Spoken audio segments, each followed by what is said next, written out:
Good evening. I hope I find you well. And the fella says, uh, goodish form uh, in the overall context of things. Isn't that the way to be?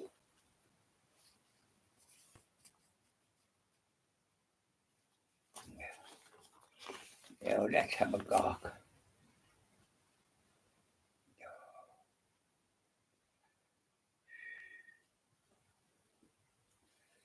Now, I'm going to start our little hymns.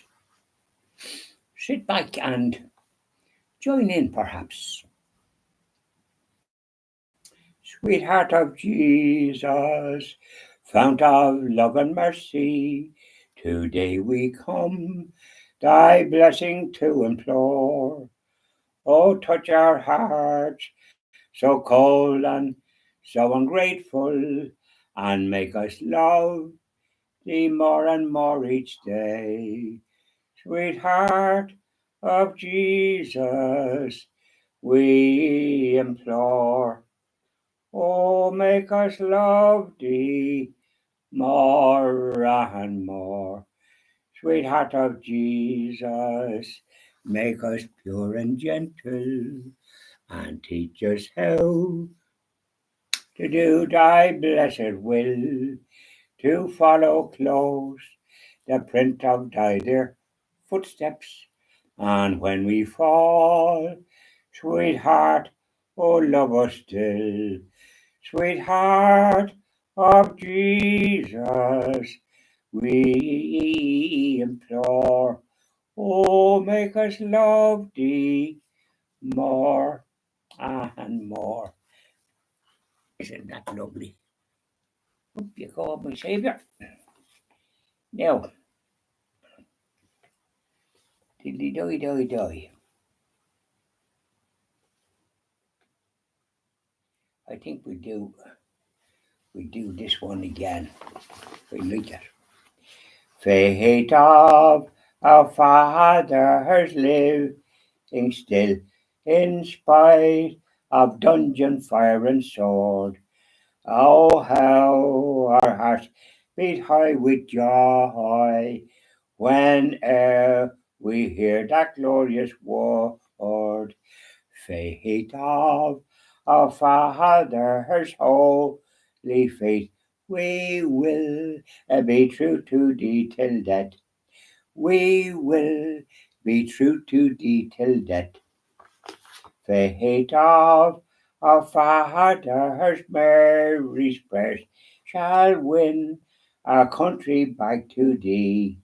And true, the truth that comes from God, our land, then our land shall indeed be free.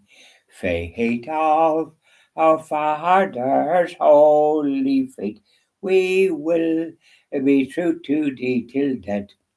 We will be true to thee till death. Isn't that lovely? Put sort of, what would I call it? It lifts your spirits. And when you think of all the heartaches that our ancestors endured for the faith and suffered greatly.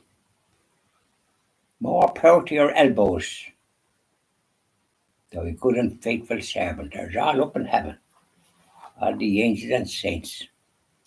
Now, let's talk. Well, it's always a topic you can talk about the weather. Did you have your holidays yet? You might say to a party that you might bump into. Haven't seen you around. Yes, they might say. I was getting drowned as I was going for walks here. So myself and her ladyship, my darling wife, we're going back now like we're talking about couples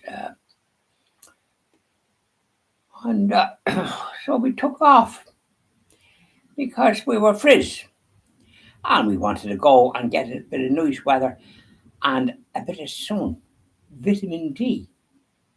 It's the scarcest tense heat here in this country. It seems to be a soft day, thank God, all the time, weather-wise. If it's not raining, it's about to rain. And then there's often a thin breeze that cut the snout off you. And you might go out and you see the sun, you're inside, you think, oh my goodness, it looks all right there. You put on your jacket, you go out and you're shivering. Because it's actually colder than what it looks like from inside. There's a thin breeze that will blow the nose off you. So you say to yourself, I'm sorry I didn't put on an overcoat. And her teacher's chatting too. We will better walk fast and perhaps we will warm up. But that's not much fun, is it? You want to stroll. Stroll along the promenade and watch the world go by and take a rest and look at the ocean if you're near the ocean. One wave following another. And perhaps you might see an odd fish jumping. Suits him down to the ground. I don't know what way it is, because the water is often the same, except perhaps up in the Arctic, it's a bit on the chilly side there. It might be dry, but by goodness, it's freezing, isn't it? And I understand sunlight, or whatever it is, daylight, to have it for 6 months. And then to have darkness for 6 months. I wouldn't like to be in that sort of a place. No sign of night for 6 months, and then no sign of daylight for another 6 months. I think you'd go stir crazy there. How would you manage? There was Eskimos that lived in igloos. When they stuck their nose out, there was no point in them talking about the weather because it was always chilly, wasn't it? And they wore thick sort of woolen stuff to try and protect them. And I don't know what kind of food they were able to get. Had to be fish or something. Because what else would be roaming around there that they could sample? Then there's a place there, isn't there, in Alaska? Is it Ridgeback or something? I never know much about it. I never kind of felt like going for a holiday there. So weather is something that determines where you go. Well, I was hoping to visit Portugal and visit Blessed Alexandrina in a place called Balazar or something like that, near the city of Oporto. So I presume it'll be Ryanair. Now, whether it'll go from here, Dublin, shall we say, to Oporto, or whether you'd have to take it to London and then go from there or something. I'd have to check it out in due course. I was thinking about going when it's not too hot there, perhaps November. Because there's a pilgrimage going there this month if it's not already gone. But it'll be very warm there. The secretary, a very nice lady, Mrs. Coppinger, I met her. It's in Newtown Forbes, County Longford. And it was a good chat, a cup of tea. And her husband was there too, a very nice man, retired Garda. So we had something in common. My father was a Garda, Lord of mercy. Yeah. So there we are, weather-wise. The sun I see is shining. I have the curtains down because it's misleading. When you go out, you frizz. But if you're looking out, the sun looks very tasty. And it's after coming out. I can see it there now, it's shining with another window there. So there we are. So a soft day, thank God, is what you're reading here with. And farmers must be looking a bit glum because how can they do anything in the kind of weather we're after what they having? How can the harvest be stuff? But there was a few sunny days, all right. Maybe they got everything done that way. So bye now, and we'll do evening prayer to our Blessed Mother. And we might say the Angelus again, but always seem to be, say the Angelus after the evening prayer to our Blessed Mother. Bye now.